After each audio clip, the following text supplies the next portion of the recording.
नमस्कार, मी झेलम चौबे, डिरेक्टर केसरी टूर्स आणि board member Maratha chamber of commerce, agriculture and industry. माझा tourism सेक्टरमध्ये सर्वप्रथम खूप अभिनंदन की एन्करेजमेंट इन्फ्रास्ट्रक्चर डेव्हलपमेंटचे प्रोजेक्ट्स जे आहेत, ज्याच्यामध्ये 50 टुरिस्ट डेस्टिनेशन्स जी असलेली डेव्हलप करायची आहेत स्टेट गव्हर्नमेंटच्या थ्रू. तसंच 22 न्यू डेस्टिनेशन्स स्टेट गव्हर्नमेंट बरोबर डेव्हलप करतोय.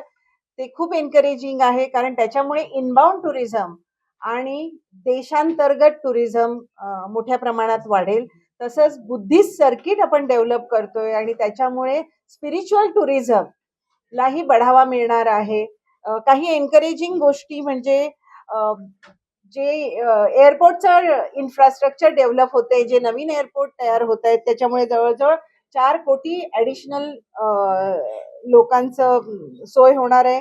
ग्रीनफील्ड एअरपोर्ट आपल्या देशात तयार होत आहेत. Youth programme, performance link incentive, medical tourism आणि हिलिंग ह्याला बढावा आहे. ते पण खूप एनकरेजिंग आहे. इन फ्युचर आपल्याला त्याचा खूप फायदा होणार आहे. त्याच्यानंतर फ्री विजा, ह्याच्यामुळे आपलं देशाचं टुरिझम वाढणार आहे. त्यामुळे हे इन्फ्रास्ट्रक्चर हे फार महत्वाचं आहे आपल्या देशाच्या दृष्टीने आणि टुरिझमच्या दृष्टीने.